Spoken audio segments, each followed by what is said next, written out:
আসসালামু আলাইকুম, সবাইকে প্রপার এডুকেশনের পক্ষ থেকে স্বাগত। আজকে আমরা কেমিস্ট্রির একটা সবচেয়ে গুরুত্বপূর্ণ বিষয় নিয়ে আলোচনা করব, যেটা হলো আহ্বায়ন নীতি। আহ্বায়ন নীতি সম্পর্কে আজকে আমরা আলোচনা করব। আহ্বায়ন নীতি।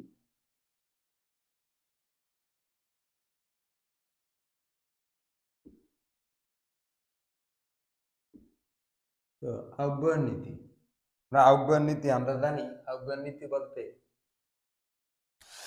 ইলেকট্রন সমূহ প্রথমে নিম্ন শক্তির অরবিটালে প্রবেশ করে এবং ক্রমান্বয়ে উচ্চ শক্তির অরবিটালে প্রবেশ করে, একে আহ্বায়ন নীতি বলে। অর্থাৎ ইলেকট্রন সমূহ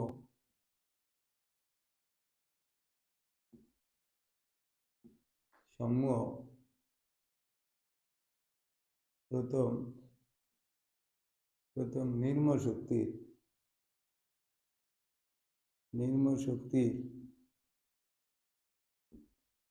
অরবিটালে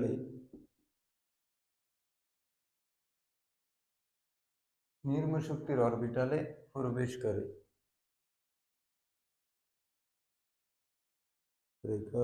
করে। ইলেকট্রন সমূহ প্রথমে নিম্ন শক্তির অরবিটালে প্রবেশ করে এবং ক্রমান্বয়ে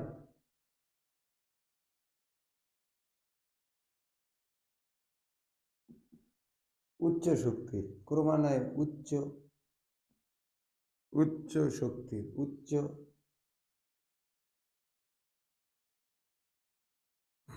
ইলেকট্রন সমূহ প্রথমে নিম্ন শক্তির অরবিটালে প্রবেশ করে এবং ক্রমান্বয়ে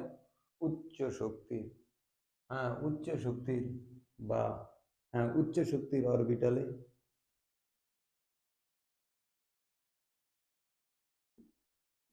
প্রবেশ করে। একে আহ্বায়ন নীতি বলে।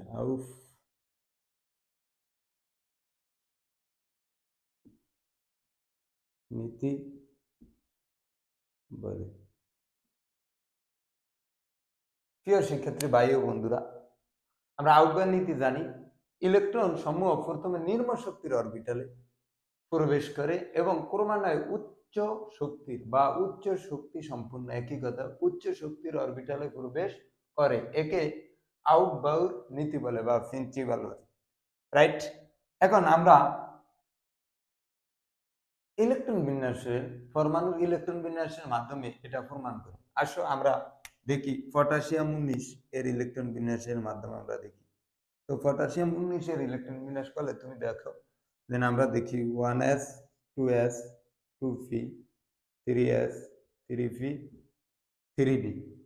এখন তোমার ইলেকট্রন 3d তে না যায়, তোমার দেখাচ্ছে 4s এ যায়, 4s। তো 2 2 6 2 6 1। এখন এই ছিল তোমার পটাশিয়ামের ইলেকট্রন বিন্যাস। এখন এই 4s এর আগে আরেকটা অরবিটাল ছিল, কিন্তু ওই অরবিটালে ইলেকট্রন না দিয়ে তোমার এই অরবিটালে কেন ইলেকট্রন গেল আমি একটু দেখাই। আমরা জানি যে যার n প্লাস l এর মান বেশি, সে তত, মানে যার n প্লাস l এর মান বেশি, ওই শক্তি স্তরটা তত শক্তিশালী, মানে ওইটা তত শক্তি স্তর, মানে ওইটা ততই কি শক্তি সম্পূর্ণ স্তর। অর্থাৎ যার n প্লাস l এর মান বেশি, তার শক্তিও বেশি, ওই শক্তি স্তরের শক্তিও বেশি। তাই নিম্ন শক্তি স্তরে আগে ইলেকট্রন ধরে। এখন তোমরা এখানে এ ছিল তোমার পটাশিয়ামের ইলেকট্রন বিন্যাস, কিন্তু এর আগে একটা অরবিটাল ছিল, যেটা ছিল তোমার 3d। ছিল কি 3d। দেখা যাচ্ছে ইলেকট্রন দেয় 3d তে না যে তোমার এই 4s মানে 4s 4s এ ঢুকলো। কেন? পটাশিয়ামের সর্বশেষ ইলেকট্রনটি তোমার 3d তে না ঢোকে, এই 3d তে না ঢোকে কেন 4s এ ঢুকলো? এটাই হলো আহ্বায়ন নীতি। অর্থাৎ এই 4s এর শক্তি কম 3d এর অপেক্ষা। এই 4s এর শক্তি কি কম এর অপেক্ষা কি এর শক্তি কি বেশি।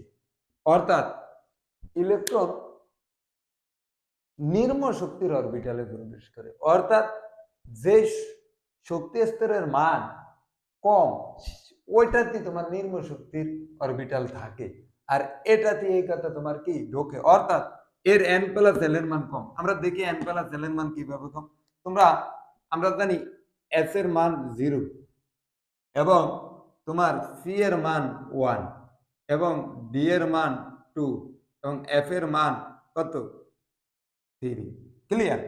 এখন এখন এখানে যার n প্লাস l এর মান বেশি, তার শক্তিও বেশি, ওই শক্তি স্তরের শক্তিও কি বেশি। তো আমরা এর ক্ষেত্রে আমি দেই n প্লাস n এর মান। তো এর 4s এর ক্ষেত্রে n প্লাস l এর মান আমরা দেখি। তো 4s, তো 4s এর ক্ষেত্রে n এর মান প্রধান কোয়ান্টাম সংখ্যা। n দ্বারা তোমার বোঝায় কি, মানে প্রধান শক্তি স্তর বা প্রধান কোয়ান্টাম সংখ্যা। তাহলে n এর মান হলো 4 আর l এর মান s এর মান কত 0, তাহলে প্লাস 0 হয় কত 4। তো হলো তোমার 4s এর শক্তি হলো কত 4, 4s এর শক্তি হলো কি 4, ধন n প্লাস 4s এর n প্লাস l এর মান কত 4। এখন আমরা এই 3D এর n প্লাস n এর মান আমরা দেখি। n প্লাস l এর মান কার 3D। তো 3D যদি তুমি চিন্তা করো, এর প্রধান শক্তি স্তর কত 3, মানে প্রধান কোয়ান্টাম সংখ্যা মানে প্রধান শক্তি স্তর। তো n এর প্রধান শক্তি স্তর হয়েছে কত 3, আর l এর মান কত, l এর মান দেখো তুমি d এর এই সহকারী কোয়ান্টাম সংখ্যা মানে d বা উপশক্তি স্তর d এর মান কত 2, তাহলে এখানে দাও 2, তাহলে হচ্ছে কত 5। ক্লিয়ার? এখন দেখো এখানে হচ্ছে কত 5। তাহলে খেয়াল করো এই 3D এর তোমার মান হলো কত n প্লাস l এর মান 5, আর 4s এর n প্লাস l এর মান হতো কত 4, 4s এর n প্লাস l এর মান হলো কত 4, আর 3D এর n প্লাস l এর মান হতো কত 5।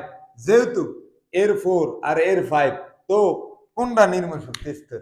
এটা অবশ্যই কি নিম্ন শক্তি স্তর। এই কথা, যার n প্লাস n এর মান কম তার শক্তিও কি কম, এই কথা, এর শক্তি কি কম, 4s এর শক্তি কম।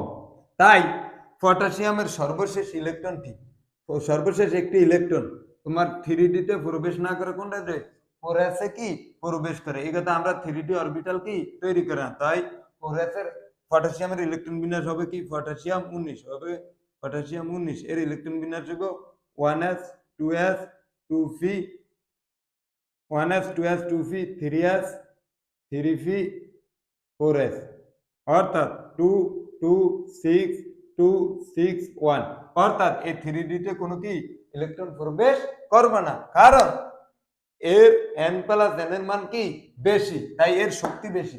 যার শক্তি বেশি সেই শক্তি স্তরে ইলেকট্রন আগে প্রবেশ করে না, যার শক্তি কম আগে ওই শক্তি স্তরে কি ইলেকট্রন ওই শক্তি স্তরের অরবিটালে কি ইলেকট্রন প্রবেশ করে। এই কথা আউটবার্ন নীতি বলছে ইলেকট্রন সমূহ প্রথম নিম্ন শক্তির অরবিটালে প্রবেশ করে এবং ক্রমান্বয়ে উচ্চ শক্তির অরবিটালে প্রবেশ করে, একে আউটবার্ন নীতি বলে।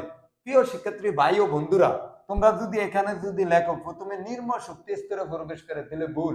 ইলেকট্রন প্রবেশ করে কি নিম্ন শক্তি স্তর, নিম্ন শক্তির অরবিটালে। ইলেকট্রন কিন্তু নিম্ন শক্তির অরবিটালে প্রবেশ করে। এখানে দেখা গেছে এটি নিম্ন শক্তি স্তর, এই নিম্ন শক্তি স্তরের নিম্ন অরবিটালে মানে নিম্ন শক্তি স্তরের নিম্ন শক্তির অরবিটালে প্রবেশ করে, অর্থাৎ প্রথমে নিম্ন শক্তির অরবিটালে ইলেকট্রন কিন্তু অরবিটালে প্রবেশ করে। এখানে দেখা যাচ্ছে যে নিম্ন শক্তি স্তর আছে না, দেখা যাচ্ছে এর শক্তি কম, 4s শক্তি স্তরে এই 4s শক্তি স্তরে 4s এর কি শক্তি কি কম। এই 4s এটার মধ্যে আবার নিম্ন শক্তির অরবিটাল আছে, ওই অরবিটালে যায় তোমার কি ইলেকট্রন থাকে। যেমন আমরা একটু চিন্তা করি, এই যে পি এর অরবিটাল তোমার 3টা হয় না, 3টা। এই অরবিটাল গুলির ভিতরে যেমন 2p তোমার, হ্যাঁ এখানে দেখো 2px, তারপরে 2py 2pz এমন অরবিটাল থাকে। এগুলার ভিতরে ইলেকট্রন প্রথমে এভাবে একটি করে ঘড়ির কাঁটার দিকে ঢোকে, অর্থাৎ একটি করে প্রথমে ইলেকট্রন যায়। এটা আরেকজন বিজ্ঞানের নীতি, যাকে বলা হয় তোমার গুন্ডের নীতি, মানে ইলেকট্রন সমশক্তি সম্পন্ন ইলেকট্রন এমন ভাবে প্রবেশ করে যে না এরা সর্বোচ্চ বা সর্বোচ্চ বা সর্বাধিক অযুগ্ম অবস্থায় থাকতে পারে, অর্থাৎ একটি করে প্রথম ইলেকট্রন পরে যদি বাকি থাকে তাহলে ঘড়ির কাঁটার বিপরীত দিক অনুসারে কি প্রবেশ করে। এভাবে একটি অরবিটালে তোমার সর্বোচ্চ ইলেকট্রন থাকতে পারে কয়টি? 2টি। একটি অরবিটালে সর্বোচ্চ ইলেকট্রন থাকতে পারে কয়টি?